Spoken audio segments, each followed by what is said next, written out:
The morning sun crept over Maple Ridge Estates, casting gold across the pristine sidewalks and identical beige homes. It was the kind of neighborhood where nothing ever changed until Daniel Cole changed it. Daniel, a retired Marine colonel, lived in the last house on Ashbury Lane, widowed, quiet, and disciplined to the bone. He spent most mornings tending to his garden with military precision. But this morning, something new stood in his yard, a flagpole, 15 feet of polished steel, anchored in a bed of stone and petunias, holding the American flag aloft. It flapped boldly in the breeze, casting a shadow across his driveway. At night, it would shine under a solar spotlight Daniel had installed with care. Daniel. It was a simple act of honor, something he'd done on every base he lived on, but in Maple Ridge Estates, nothing was simple, especially when it went against the HOA's covenants. By noon, it had begun. A knock echoed through his home.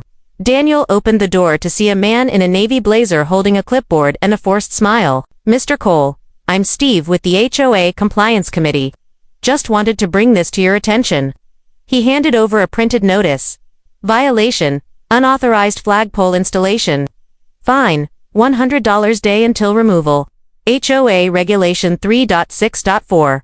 No, permanent fixtures altering front yard uniformity without written approval." Daniel raised an eyebrow. "It's a flag. On my property." Steve shrugged. "I don't make the rules. Just the messenger." Daniel didn't say much. He didn't believe in wasting breath. He simply closed the door, walked back outside, and saluted the flag. The next day, another letter came. The fine doubled. On the third day, a warning of lien proceedings. By the end of the week, a certified envelope with legal threats. Daniel hadn't responded. Not because he didn't care. He was listening, watching, gauging the character of the board members who signed the letters. Especially the HOA president Margot Wilkes. Margot was a woman who took pride in order, rules, and her position as the unofficial queen of Maple Ridge. She lived for houses down and walked her poodles past Daniel's house every morning, scowling just slightly longer at the flag each day. On Saturday morning, Daniel showed up to the HOA board meeting. It was held in the community clubhouse, which had the artificial cheer of a hotel conference room and the tension of a courtroom. He waited until new business was addressed. Then he stood, cleared his throat, and held up a binder. "My name is Daniel Cole. This is documentation of the flagpole installation on my property, along with local and federal codes protecting my right to display the U.S. flag."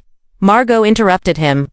"Sir, this is a violation of Maple Ridge aesthetic codes. You agreed to them when you moved in." Daniel didn't flinch.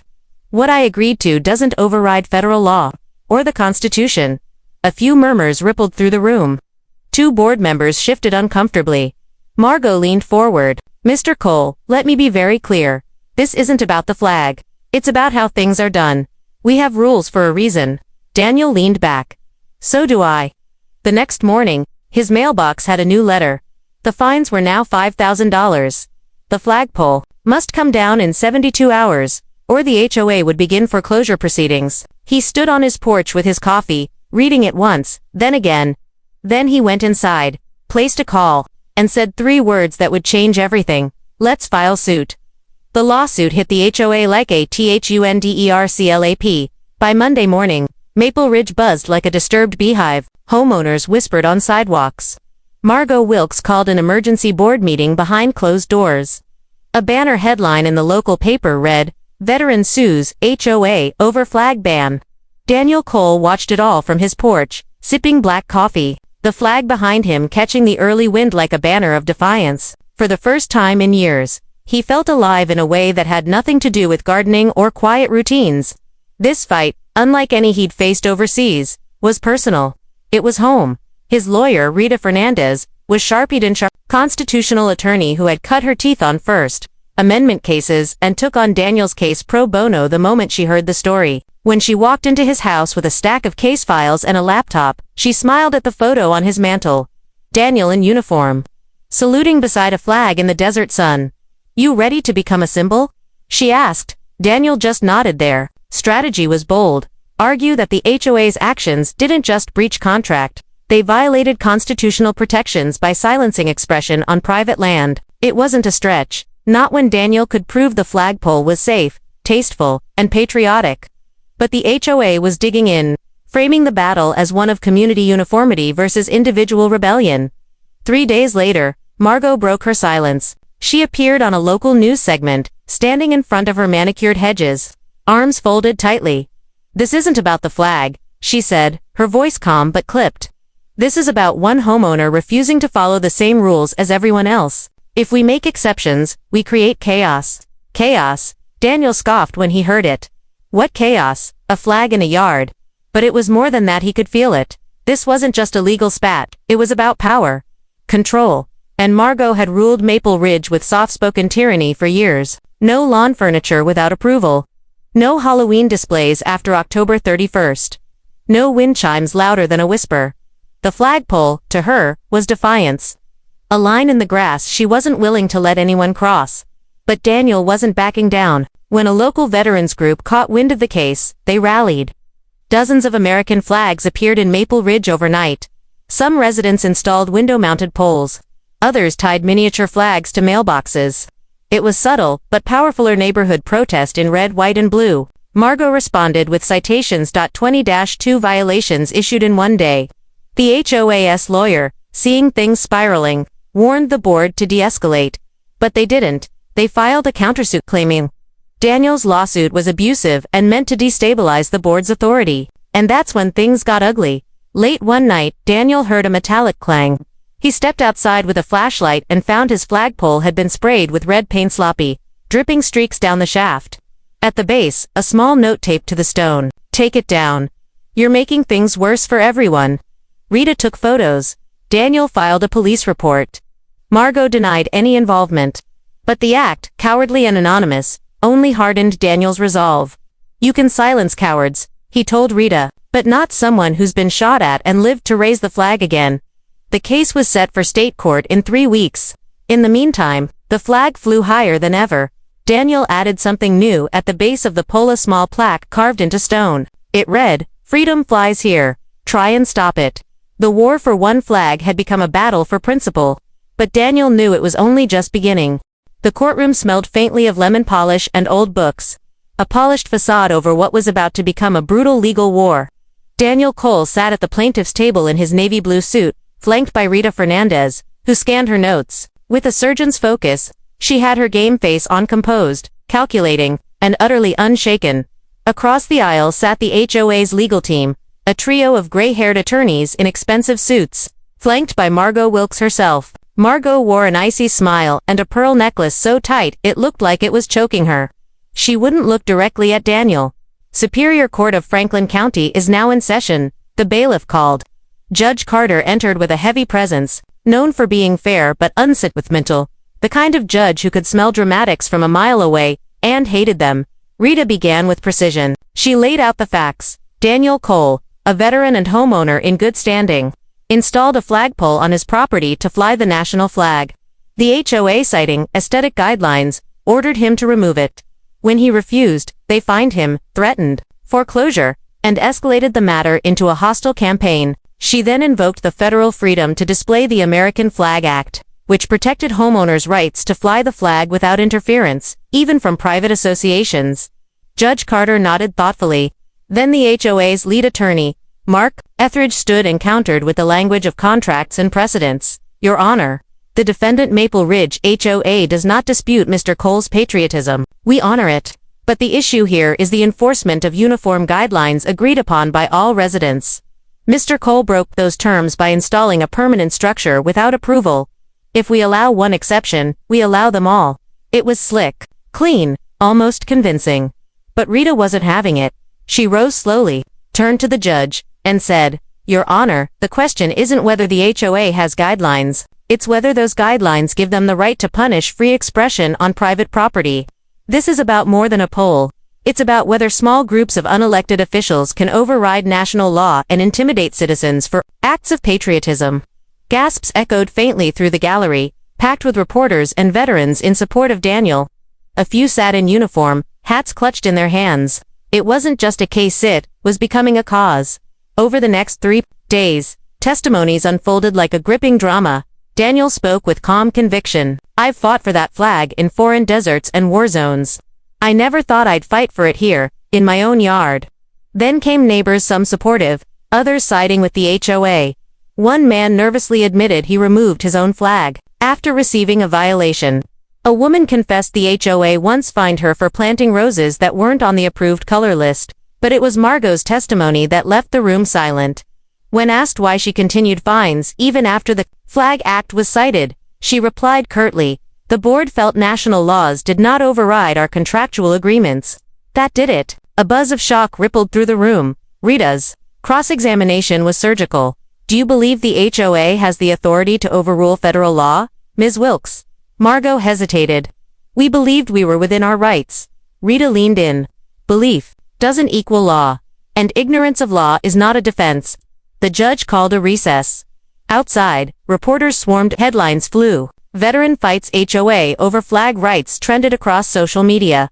That night, Daniel returned home to find a surprise. In his yard, next to his own flagpole, stood 5 smaller ones, planted by neighbors. No notes, just quiet solidarity. He stood silently for a moment, then smiled. But in the shadows of Maple Ridge, Margot wasn't done. She had one more move.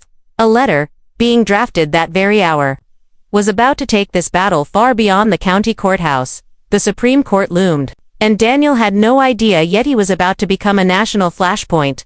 The letter arrived 2 days after the courtroom showdown, a thick manila envelope, delivered by certified mail. Daniel sat at his kitchen table, his calloused fingers, slicing it open with a letter opener he'd used since his days on base. Inside was a formal appeal. The HOA was taking the case to the state's appellate court, but attached was something worse. A separate notice from the HOA's law firm, citing known compliance and continued defiance, now officially initiating foreclosure proceedings on Daniel's home. They weren't just fighting back. They were going for blood. Rita slammed the document onto his dining table. "This is desperation. They're trying to intimidate you into dropping the suit before it gains more traction. It's a PR disaster waiting to happen for them." Daniel said nothing at first. He stared out the window at the flags his neighbors had quietly planted. The wind picked up, setting them fluttering in a perfect row like sentinels. His voice, when he finally spoke, was calm. "Let them come." Meanwhile, Maple Ridge Estates had become the epicenter of a nationwide firestorm. National networks camped outside the gate. Camera crews roamed the sidewalks. News anchors pitched tents near Daniel's driveway. A Fox anchor described it as a fight for patriotism in suburbia. A CNN analyst called it the front line of overreaching governance. Veterans groups from across the country began offering legal aid, financial support, even security. Daniel's quiet stand had sparked a national conversation. Reporters hounded the HOA for statements. Margot Wilkes, once the self-assured queen of the cul-de-sac, was visibly cracking under pressure. Her carefully rehearsed interviews now sounded stiff and evasive. "The integrity of the community is at stake," she told one reporter, her eyes darting. "We can't have a neighborhood governed by mob emotion." But the mob she spoke of was just everyday Americans, mothers, veterans, teachers rallying behind Daniel. A viral photo of him standing by his flag, hand over heart, made it to the front page of the Washington Post. The caption read, "One man's flag, a nation's stand." With media support booming, Rita made a bold move. She filed a federal complaint, bypassing the appellate court entirely, arguing that the HOA's foreclosure efforts were retaliatory and unconstitutional. Suddenly, politicians took notice. A U.S. congressman from Daniel's state issued a public statement. "This man fought for our country. He should not be fighting for the right to fly our flag on his own land." A senator followed suit. A bill was proposed to strengthen federal protections against HOAs overstepping on symbolic expression. And still, the HOA pushed forward. They filed motions, appeals, hired a crisis PR firm to clean up Margot's public image. But the more they fought, the more public support shifted to Daniel. Donations poured in. A GoFundMe raised over $300,000 in a week. Daniel refused to spend a dime of it. "Give it to vets who need it more," he said. Then came the moment that changed everything. Rita received a call from a clerk in Washington, D.C. The Supreme Court had reviewed their emergency petition. They accepted the case. Daniel stared at the phone when Rita gave him the news. They actually took it. She nodded slowly. "You're not just representing yourself now, Daniel. You're making history." That night, as reporters swarmed his lawn and lights flashed like a movie set, Daniel stood silently by his flag. He didn't speak to the cameras. He didn't need to, but in the clubhouse at the center of Maple Ridge, Margot Wilkes watched the news coverage with a glass of red wine and trembling fingers. The board was in chaos. Lawsuits were flying. Residents were rebelling. Her once perfect kingdom was crumbling, and in the dark corners of her mind, a question took root. What if he wins? It was a frigid morning in Washington, D.C. when Daniel Cole stepped onto the steps of the Supreme Court, dressed in a crisp navy suit, a small American flag pin on his lapel. He paused for a moment stone still while the crowd behind the barricades erupted in chants and camera shutters clicked like machine gun fire. He wasn't here for show. He was here for the fight of his life. Next to him, Rita Fernandez looked every bit the warrior, papers in hand, eyes sharp, and lips drawn into a tight, composed line. Behind them, veterans lined the plaza. Some stood at attention. Others simply watched in silence. All of them knew what this meant. Inside, the air buzzed with a quiet electricity. The courtroom was filled to capacity. Senators, journalists, law students, and even former justices had shown up. This was no longer a property dispute. This was Cole v. Maple Ridge Estates, and it would define the limits of HOA power in America. Daniel locked eyes with Margot Wilkes across the room. She looked smaller than he remembered, bundled in a tailored coat, her usually smug expression drained. Her legal team sat like statues beside her, whispering last-minute strategies. The arguments began. Rita stepped forward and began with clarity and fire. She told the justices about Daniel's service, about the flag, about the fines, the retaliation, the threats of foreclosure, all for a poll. Yes, but more than that, for a symbol of liberty. She made her case simple. If homeowners on private land can be bullied into silence, if their right to express patriotism can be priced out with fines or lawsuits, then what protection do any of us really have? She cited the First Amendment, the Flag Act, and precedent after precedent. She exposed the retaliatory nature of the foreclosure, and how it was designed to crush not just expression but resistance. The justices listened. Some nodded, others remained stoic. Then it was the HOA's turn.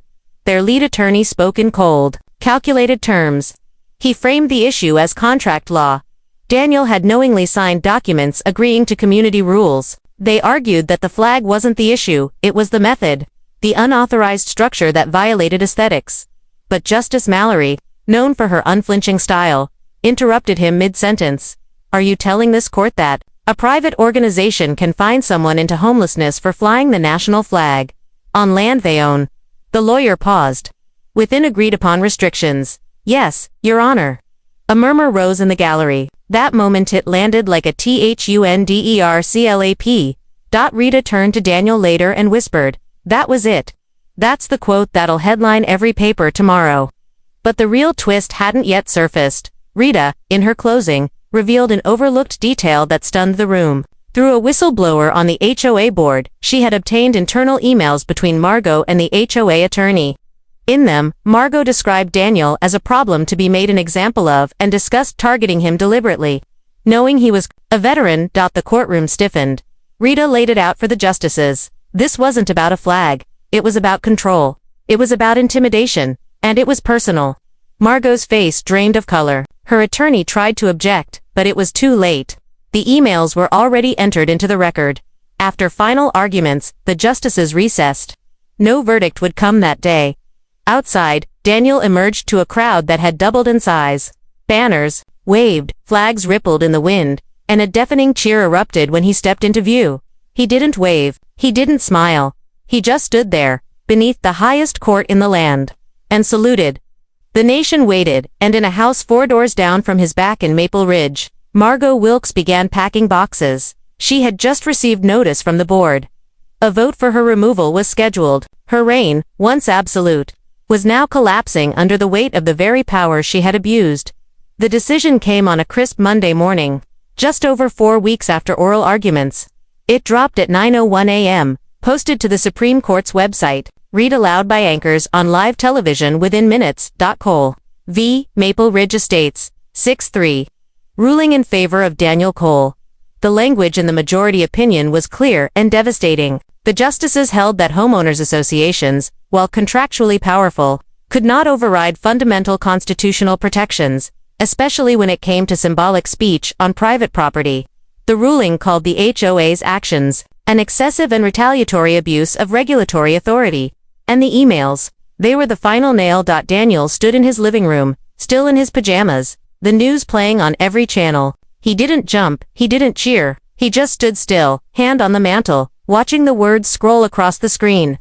His flag still flew in the yard, but now, it felt like the wind carried something different. Vindication. Rita called seconds later, her voice shaking with emotion. We didn't just win, Daniel. We made history. The response was immediate and explosive. National media turned Daniel into an icon overnight. Talk shows called him the man who saved the flag. Congressional leaders quoted the ruling in floor speeches.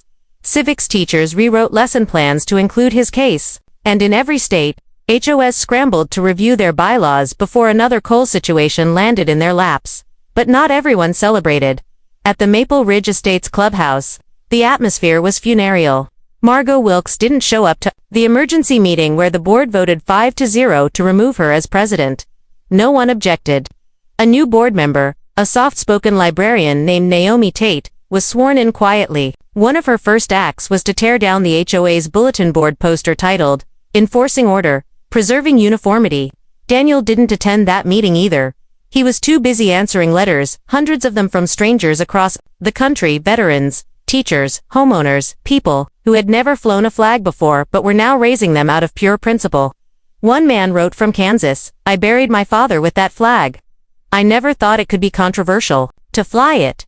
Thank you for reminding people what it means." As weeks passed, the pressure on Daniel didn't ease. Reporters still camped near his block. Documentary crews made inquiries. A publisher offered him a book deal. A producer from Netflix sent an email with the subject line, "Cole, the miniseries." Daniel politely declined most of it. He wasn't chasing fame, but one invitation did catch his eye. The White House, a formal invitation to a Medal of Freedom ceremony where the president intended to honor several individuals for their contributions to American civil life. And Daniel's name was on the list. Rita insisted he go. "You've earned it." He nodded slowly. "Maybe, but this whole thing. I never wanted a stage. Just a yard, and a flag in it." Still, when the day came, he went. And when he stood in the East Room beside astronauts, activists, and scientists, the applause for him lasted just a little longer than the rest. Not because he had done something grand, but because he had done something right. But even as the dust settled, something strange began to stir. A knock on his door late one evening. A man in a gray suit, holding an envelope. No ID.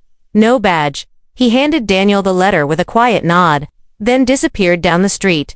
Daniel opened it. Inside, a single sentence typed in block letters. "The flag isn't the only thing they tried to bury." His heart paused. His fingers tightened, because the fight was over. But the war, maybe not yet. Daniel Cole read the letter 3 times, but the words didn't change. The flag isn't the only thing they tried to bury. There was no return address. The paper was standard. No signature. Just that single cryptic sentence typed in all caps and the faint scent of old cologne clinging to the envelope. He wasn't a man prone to paranoia, but something about this felt off. The legal war was over. He'd won. The nation had seen it. Yet here was this anonymous note that suggested everything he thought was behind him had only been a cover. He showed it to Rita the next morning. She stared at it, lips pressed tightly. "Could be a prank," she said, "or someone fishing for attention. But let's not assume anything." Daniel raised an eyebrow. "You don't believe that?" "No," she admitted. "I don't." They began digging. Rita filed a Freedom of Information request to the county records office. Daniel, meanwhile, took a different route. He paid a visit to Naomi Tatha, newly appointed HOA president. Naomi had been one of the only board members to quietly support him during the legal mess. She greeted him on her porch with a cup of chamomile tea and tired eyes. "I was wondering when you'd come by," she said. "You know something?" he asked. She nodded, glanced over her shoulder, and invited him in. Inside, her home was modest, filled with books and quiet music playing low. She led Daniel to a hallway closet and pulled down a dusty plastic container marked Archives. Inside were years of board minutes, dispute records, complaints most of them never shared publicly. "I've been cleaning house since Margot left," Naomi said. "There's a lot of dirt here, Daniel. More than I thought." Daniel sifted through folders until one caught his eye. Complaint. Lot number 382017. That was his address. But this wasn't about a flagpole, it was from a former resident, a man named James Leland.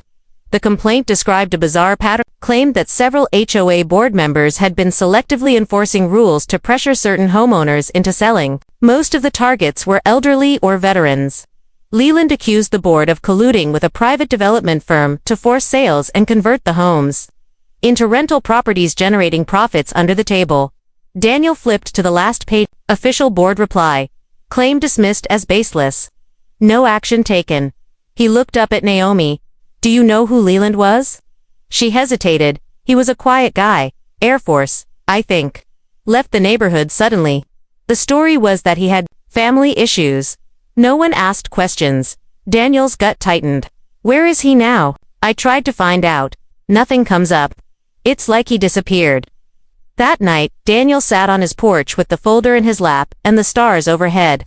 His flag waved above him, silent and strong, but, for the first time, it felt like a warning more than a victory. This wasn't just about a flag. It had never been. The fines, the foreclosure, the pushback, he had thought it was about one pole, one man, but now, it looked more like he'd accidentally unearthed something far older. Something carefully hidden. Back inside, he opened the anonymous letter again. This time, he noticed something he hadn't before: faint, nearly invisible indentations. Beneath the typed sentence, someone had written by hand on the page before using it. He grabbed a pencil, lightly shading the surface. A name emerged. Check the clubhouse attic. His breath caught. James Leland hadn't disappeared. He was speaking. Daniel folded the letter, stood slowly, and turned off the lights in his home. Because tomorrow, he was going back to the heart of Maple Ridge, the place where the real secrets were buried. And he wasn't bringing a lawyer. The next morning, before the sun had fully risen, Daniel stood outside the Maple Ridge Estates clubhouse. The windows were dark, the parking lot empty, and the only sound was the wind rustling the trees, carrying the faint whisper of flags still fluttering on distant porches. He wore gloves, carried a flashlight, and had tucked the letter into his jacket pocket like a compass, guiding him toward something deeper than he ever imagined when he first raised that flag. The side entrance was unlocked, Naomi's doing. No doubt, she hadn't asked questions when he called late the night before. Just said, be careful. Inside, the clubhouse was still the same polished floors and framed HOA newsletters, the same false sense of order. But Daniel wasn't there to admire it. He walked straight past the trophy case, down the corridor, and found the pull-down attic ladder marked maintenance staff only. He tugged the cord. The stairs creaked like bones as they unfolded. The attic smelled of dust and secrets. Daniel climbed into darkness, his flashlight cutting through cobwebs and insulation. The beams creaked under his boots, and rats scurried in corners. He moved slowly, methodically, until he saw a locked cabinet near the far wall, its paint peeling, its hinges rusted with time.